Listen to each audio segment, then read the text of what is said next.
So let's talk about .NET. .NET is really important, especially in the U.S. military. A lot of people use it. It is Microsoft's competitor to Java. And I must say, I don't really know why people love it, but they do. And it is in fact very easy to reverse engineer .NET executables, so it's worth knowing how they work.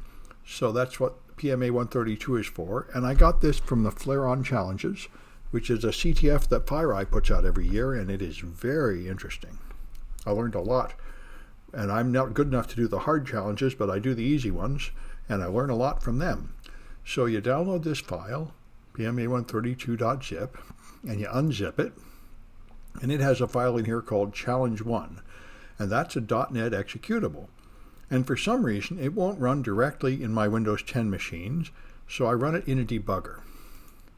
And that's just that spyware. So I use the x64 debugger because Ollie does not handle 64-bit code. It's an old program, and x64 is a modern free debugger. They all look the same. They all model the user interface on Ollie. They're all very, very similar, but this is 64-bit.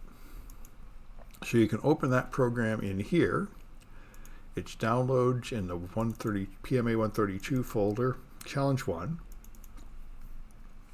And we can run it in here. And what I did before I started making the video was I just ran it once because it has to download a different version of .NET, which is another way it resembles Java.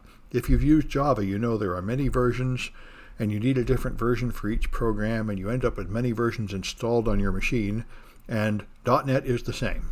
So this used some version of .NET that was not included by default with Windows 10, and it had to find it and download it, which took about 5 minutes. So you run it, and you'll see what it does. It opens a window here, and it shows you a picture of Bob Ross, and it has a decode button. And when you decode it, the message up here turns into junk, and he turns into a Dogecoin dog. So this is, the sort of playful stuff they give you in the CTF. But the point is that message is a flag if you can figure out how to decode it. And the process of doing this is extremely illuminating about how .NET executables work. And .NET executables are like Android apps. You are distributing the source code with your program, which many developers don't understand. So if you look at that program, this thing called Challenge 1, and just open it with CFF Explorer, that will tell you that it is portable executable 32.NET assembly. So this is 32-bit, I guess. .NET is what it is. And that's all I wanted to see there. And so the tool to reverse engineer .NET, there are many of them, but the one we're going to use is ILSpy. That's installed on these machines. The IL stands for Intermediate Language, which is what Java calls bytecode. And this is the secret to how this works. So here's some stuff it includes by default, and you open a new file with File Open, and then go to Downloads and find the PMA 132, Challenge 1.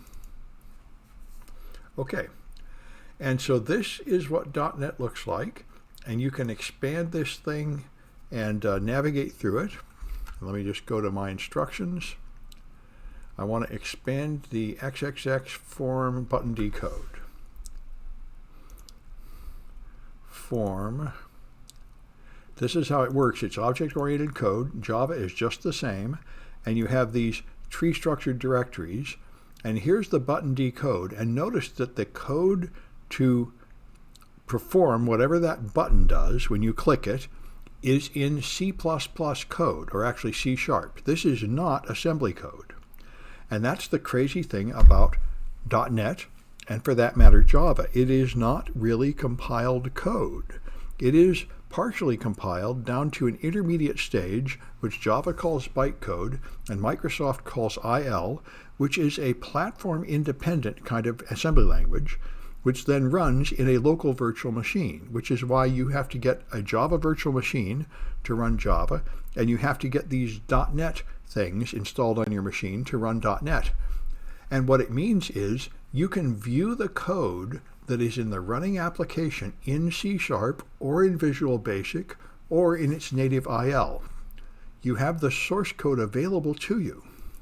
This one doesn't give you the Visual Basic version, but it could. This is what IL actually looks like, which is just like what you'll see if you decompile an Android app. .locals, defining some local variables, then these little things call store a local variable 0. This is a lot like assembly code, but it is not x64 assembly code that will be understood directly by your processor. It's intermediate language assembly code, which can be turned back into C#. So you can read this C code, and here's the active ingredient. For each byte in the secret, it does this. This is the encoding scheme, and it's pretty easy to read. It takes the byte and it shifts it to the right by 4, which is going to get the most significant 4 bits moved to the right, and then it does an OR with the byte shifted 4 to the left, which is going to, so it's going to take the 4 bits on the left and the 4 bits on the right and swap them. And then it's going to do AND F0, and then OR this. So it's a few simple operations. Flipping the bits around is what that encryption is, and you can easily reproduce that in another language. So this is the encryption operation that's used to scramble the data, and the data comes from this thing called DAT secret.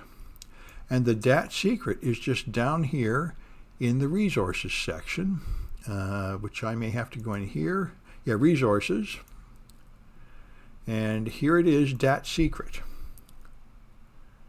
And you can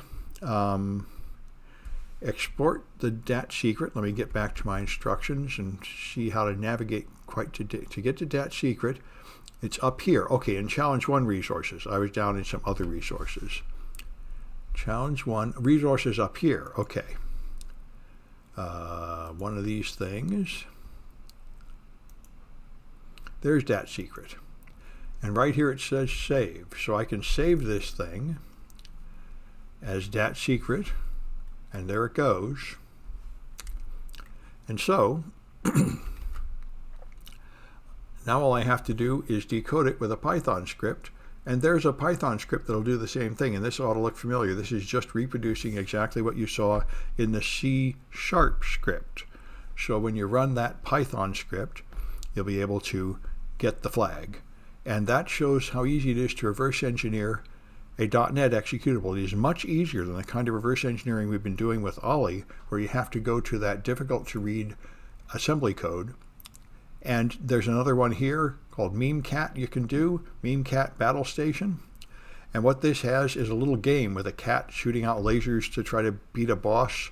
And you beat the boss by finding out information you get from fire buttons in here. So you can, again, all you have to do is investigate the tree structured code and read it in C#, which is pretty easy. So you're able to find the 2 weapon arming codes that you need just by examining these methods. So a lot of people do things like hide passwords or strings in their code, and they imagine it'll be hard to find them, but that is emphatically not true for .NET or Java code. Anyway, it may seem silly, but .NET is in fact really important in industry and the government, and understanding how it works is a good skill. So